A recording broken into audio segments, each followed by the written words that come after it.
दुनिया में बिना किसी कमाते पुरुष के जीवन बिताना कितना मुश्किल होता है, और खास करके किसी गृहिणी के लिए यह बात कुछ महीनों पहले ही विधवा हुई कमला से बेहतर कौन जान सकता था। कार एक्सीडेंट में पति की मृत्यु के बाद कमला पर जो जैसे दुखों का पहाड़ टूट पड़ा था। कमला को 2 बेटी थी, जिसका पालन पोषण और पढ़ाई की जिम्मेदारी अब पूरी तरह से उस पर आ चुकी थी। उसके पति की थोड़ी बहुत सेविंग थी, जो कुछ ही महीनों में अब शून्य होने को आई थी। भगवान जैसे उसकी कड़ी परीक्षा लेने पर तुला था, क्योंकि ले देकर उसके पास एक ही कमाई का जरिया था, जो कि उसकी गाय, पर अब वह भी बीमारी से मर चुकी थी। कमला को दिन रात बस यही चिंता सताने लगी कि अब आगे का गुजारा कैसे होगा, कैसे मैं अपने दोनों बेटियों को खाना खिला पाऊंगी और कैसे उनको कपड़े लत्ते दिला पाऊंगी, यह स्कूल भेज पाऊंगी। दिन रात की चिंता में कमला का चेहरा मुरझा रहा था, जो साफ साफ देखा जा सकता था। कमला के कई सारे पड़ोसी थे, मगर वे सिर्फ नाम के थे। किसी ने भी अपना पड़ोसी धर्म नहीं निभाया था। इनमें से एक पड़ोसी टीचर के, जो कमला की परिस्थिति से भली भांति वाकिफ थे। एक दिन इस टीचर ने कमला को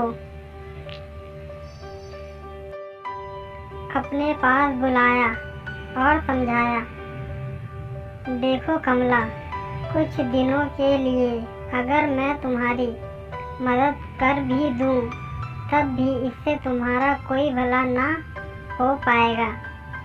मगर तुम्हें अपनी परिस्थिति बदलनी है, तो तुम्हें खुद ही इससे बदलाव लाना पड़ेगा। कमला ने बड़ी निराशा भरी आवाज में पूछा, भला मैं कर ही क्या सकती हूँ? मेरे पास तो कोई नौकरी भी नहीं है। टीचर ने कहा, नहीं नहीं कमला, मैं तुम्हें नौकरी करने के लिए नहीं कह रहा हूँ। मैं जानता हूँ कि तुम कढ़ाई बुनाई का काम बहुत अच्छा करती हो। बस इस काम में अपना मन लगा दो। जितना ज़्यादा कर पाओगी उतना यह काम करो। इससे अलावा तुम बाकी फालतू के खर्चे, जैसे कि चाय का खर्चा, कम कर दो। इसकी वजह तुम लोग दलिया का पानी उबालकर पी सकते हो।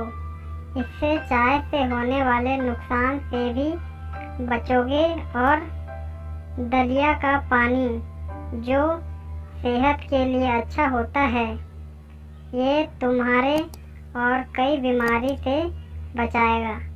और इस तरह से तुम थोड़ा थोड़ा पैसा बचा कर अपने लिए फिर से गाय खरीद सकती हो और अपनी रुकी हुई जीवन की गाड़ी को आगे बढ़ा सकती हो।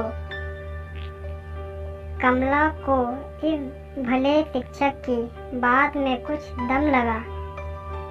उसने वैसे ही किया जैसे इस टीचर ने उसे करने के लिए कहा था, और देखते ही देखते 1 साल बीत गए। साल के अंत में कमला के पास इतने पैसे बच गए थे कि वह गाय खरीद सके। ऐसे कमला ने अपना जीवन यापन दोबारा स्टार्ट किया। कहानी की सीख, दोस्तों, जिंदगी में दुख सुख उतार चढ़ाव आना बहुत ही सहज बात है। सुख आने पर हमें होश में रहना चाहिए और दुख आने पर हमें अपने आप को संभालते हुए उससे निकलने का रास्ता ढूंढना चाहिए।